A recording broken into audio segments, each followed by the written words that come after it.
Yes, magandang tanghali po sa ating lahat mga kababayan. No, nandito tayo muli. Dahil kumustahin natin si Ate Geraldine kung ano ang nangyayari no after natin mabigyan ng pedal, no. Hi. Saan si Mama? Hello. Wow, ang dami naman ng kahoy niyan. Good afternoon, ha?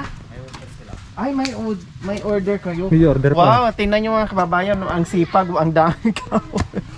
Opo, ma'am. Isang ganito magkano? 30, ma'am. 30. So 1, 2, 3, 4, 5, 6, 7, 8, 9, 10, 11, 12, 13, 14, 15. Ay, sir, Aba, makakakuha kayo ng 20? 20 ganyan? Yung asawa ko lang po.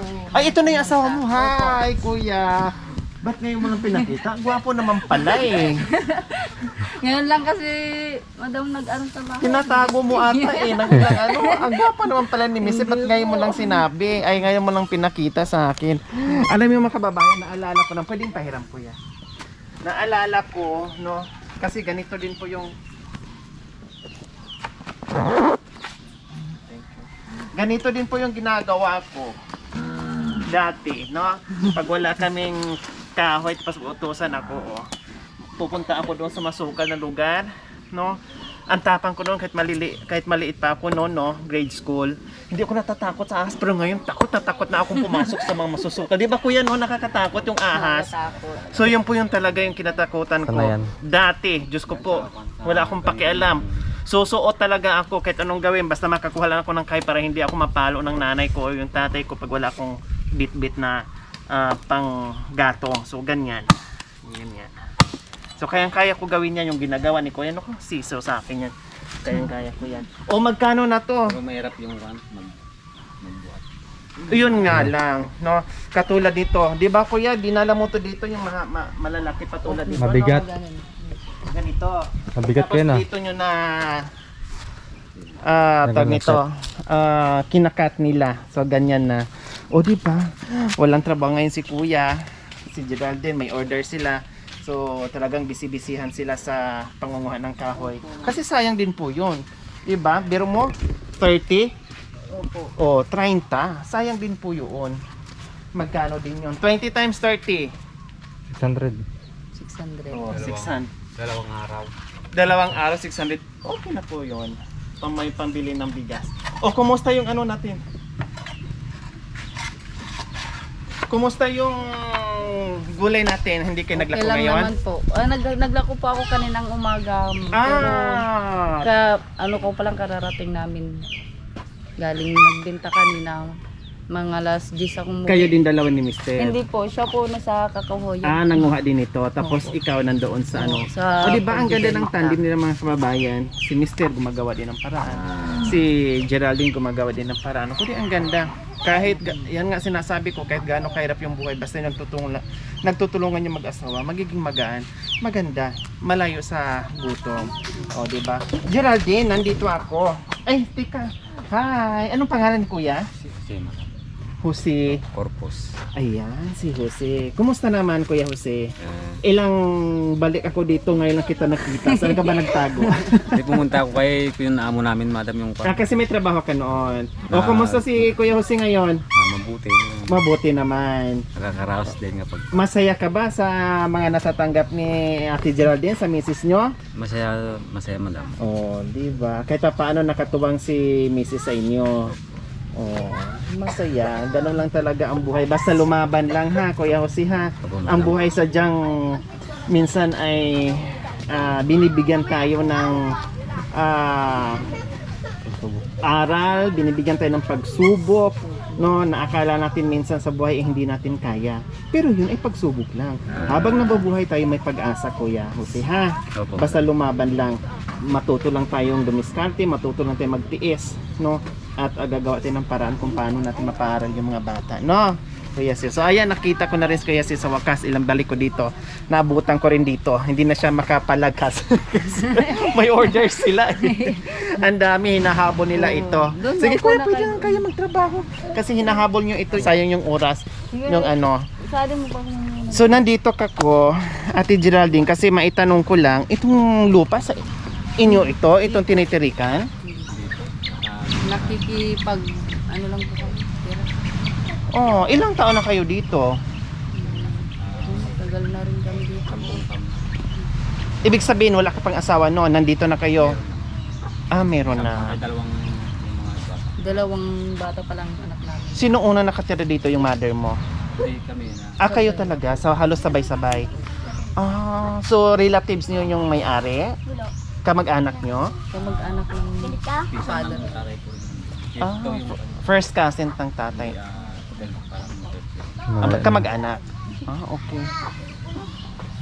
Kasi ganito kasi kayo bumalik ako dahil merong nagpapatanong kung sarili nyo itong property, itong tinitirikan nyo na kahit sana papaano kung anong pwedeng gawin yan na maitulong dito sa bahay nyo, na meron daw kayong lagayan ng mga hugasan, yung lagay ng lutuan, yung ganyan mapaayos sana tong konti, yung ganon. Kailang ang problema natin, baka kayo ay mapalayas kung gagalawin ito, ipinatira na nga kayo, di ba? Baka paggalawin natin yan at ayusin natin ng konti, magrereklamo, mapagalitan kayo at mapaalis tuloy kayo. Di ba po? Di ba? So mahirap. So ayan po, no. Maraming salamat po. Nandito po ako kaagad dahil tinanong ko po yung property, hindi po pala sa kanila, Ma'am Miss J, no. Hindi po pala sa kanila. So hindi ko po alam kung halimbawa magpaalam kayo, payagan kaya kayo? Hindi. Siya po yung Pwede naman madam kami simento, pwede rin. Hindi, okay. okay lang po. O, tama. Ayaw niya. Tama, no? Kung hindi naman simento, kung light materials lang lahat ang gagamitin, ayos lang po yun. Kahit yung mga kawayan, no? Kaya okay na po yun, no? Kahit yung mga kawayan, mga kukulamber, okay lang po yun. Unless lang, wag lang talaga simento. Kasi mahirap na po yung baklasin. Anytime, pag yung light material lang, anytime, kung paalisin sila, wag naman sana kasi maraming mga bata.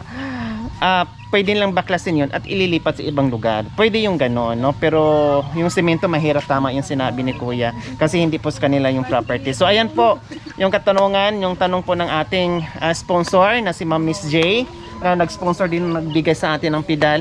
Yun ang pinapatanong. So nandito po ako ngayon, Ma'am Miss J, hindi po sa kanila yung lupa. Sabi ni Kuya, sabi nila, pwede sigurong ayusin ng konti pero lahat ang gagamitin ay mga light materials. So ayan po. So titinan po namin, hindi kami nangangako, pinapatanong lang, titinan pa namin sa abot na aming kakaya. Kasi nakita nila yung kusina nyo dyan na talagang warak-warak na. So ito po yung likuran, Ma'am Miss J. Mga, anong tawag dyan? Pira-pirasong tabla. Tabla ba ito ng ano? Yung mga galing sa chainsaw, tama? Yung galing sa chainsaw po na Gilid-gilid. mga reject na hindi ginamit, ito pinagpupulot nila at ito ay pinagtagpi-tagpi na lang ganyan. So ito yung nakita siguro ni Ma'am Miss J na kahit papaano maayos niya ng konti, no? Yung mga bata kasi, lalo na pagdating sa buhay-buhay, yung mga bata kasi pag walang makain, iiyakan tayo. Pero itong mga magulang, tayong mga malalaki, kaya nating tiis yung isang araw na hindi tayo makakain, pero yung mga bata hindi iiyak yan, maghahanap yan. So ito, ginagawa natin yung tulong. Total masisipag naman yung yung partner, no? Masipag naman si Mr. at si Mrs. Gagawin natin kung ano yung pwede nating iambag na tulong dito kay Ate Geraldine at kay Kuya Jose. So ayan, titinan po natin. And then normal lang po yung mga kababayan, ganun po talaga. Walang perfecto, nobody is perfect nga po mga kababayan, no?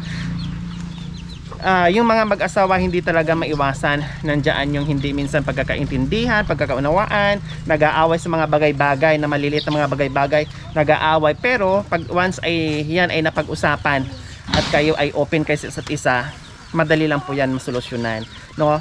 Maunawaan ng lahat ng bagay, and syempre tulungan lang ang importante. Tulad nito, discardin lang dalawa. So ayan, tuloy lang ang buhay, Kuya Jose, ha? Tuloy lang ang buhay. Kababayan, pasensya na po sa mga nangyayari noong nakaraan, ha. Yun ay yun ay problemang pamilya lang na madaling solusyonan. Minsan ganun lang talaga mga kababayan, no? Na yung bang minsan na high blood tayo, no? Na high blood tayo. Minsan pag na high blood tayo, hindi natin alam minsan kung ano na ang sinasabi, kung ano na ang lumalabas sa bunganga natin, no? Pagpasensyahan nyo na, ako mismo humihingi din ng pasensya doon kung ano po ang nagiging bunganga, naging asal ni nanay. Bugso lang po yun ng galit, no, bugso lang po yun ng high blood kasi na high blood talaga siya nung time na yon. At syempre si Geraldine maunawa naman no, mataas, mahaba yung kanyang pasensya, yung kanyang unawa. So tama lang yon. Kaya lang ako naman, sabi ko nga, pamilya lang kayo, ayaw ko magkaaway-away kayo dahil sa simpleng tulong lang natin. Gusto ko ay pamilya ay buo pa din, no, na walang samaan ng loob. Tanggalin na natin yung selos-selos na yan, ha. Magiging magpasalamat na lang tayo sa mga bagay-bagay, sa mga biyayang dumating sa pamilya natin, isa sa mga pamilya natin. Alang-alang dito sa mga bata, no? Alang-alang dito sa mga bata. Basta ikaw, no, kung ano yung mga sinasabi ni biyanan mo, na alam mo naman na yung ikabubuti sa'yo, huwag mo ikasama sa damdamin mo, ha. At kasi nandiyan talaga, nanay, buti na lang kita paano sa hirap ng buhay, nandiyan pa rin si nanay mo nakaalalay, no? Simbolo yan sa pagmamahal bilang isang magulang na hindi nagsasawa kahit merong pamilya, no? Pero nandiyan pa rin nakaalalay. Kaya lang, minsan, darating talaga ang punto, darating talaga ang oras na may mga bagay talaga hindi kayo nagkakaintindihan. Wala namang masama kung mga tuweran ka, wala namang masama kung sasagot ka in a nice way, sa magandang pamamaraan na wala yung salitang hindi maganda, no? Wala hindi maganda, huwag pa rin tanggalin yung respeto bilang magulang. Nandoon pa rin pagmamahal bilang magulang, ha? Ate Geraldine, alam ko napaka lawak ng pasensya mo at yung tiis mo dito sa pamilya mo. At yung problema nyo ni Mister at ni Mrs. mapag-usapan nyo yan, no? Pwede naman kayong Mister, ganito gawin natin sa may hinahon, Mrs. ganito na gawin natin sa may hinahon, para maiwasan yung gulo. Kasi minsan sa sobrang hirap ng buhay, tapos puro pasigalot, puro bangayan, puro ingay, puro away, ang apektado yung mga bata. Hindi na kayo makapag-concentrate doon sa ginagawa nyo araw-araw kasi puro na lang kayo away, samaan ng loob. So pag-uusapan nyo na lang. Mukhang mabait din si lakay mo, no? Meron lang talagang mga bagay-bagay na hindi nyo minsan na-open sa isa, kaya minsan nagkukos ng away yon, ha, Mister, ha. O bigayan lang, kumbaga kailangan matuto ka magpasensya ni Mister, kailangan si Mister matuto din magpasensya dito kay Mrs., no? Kung sakali itanong nyo doon sa may-ari, ha. Taga saan ba, Kuya Jose? Taga rito lang. Sunwan na lang. Sa Sunwan. Pwede lang lakarin ganon. Malayo rin. Malayo din. Kulay green, green na yun. Green. Kung sakali magpaalam kayo. Katabi ni Kan Matulde. So kung sakali pwede mong itanong, kuya, na pinsan, insan, pwede bang ipaayos namin konti yung bahay namin? Kung sakali, papayag po ba kayo? Ganun lang, ha. Ganyan na din na. Yung simple lang din. Basta mapalitan lang natin yung mga kailangan na palitan dyan. Yung simple lang. Katulad nan, walang yero dito sa Nabasa nga kami nung habang nagluluto ako, nababasa doon, hanggang tubig na sa diba? loob. So yan lang yung nakita ng ating sponsor. Kaya gusto lang din niyang ayusin ng konti. Nakit pa paano magiging maayos naman yung bahay na hindi ganyan. So ayan po mga kababayan, nasagot na po namin, no? Nasagot na po namin yung tanong ng ating sponsor na hindi po sa kanila yung property. Maraming salamat po, no? Muli nandito kami muli sa bahay ni Ate Geraldine at na-meet ko na rin kahit paano si Kuya Jose. So ayan mga kababayan, maraming salamat po muli sa inyong panonood. Nawindang kayo sa last episode namin. Pero okay na sila ngayon, no? Ano lang yon, ayos lang yon, walang problema, no? Masusolve natin kaagad yon. So maraming salamat po sa inyong panonood, sa lahat po rin nag-comment. Nako,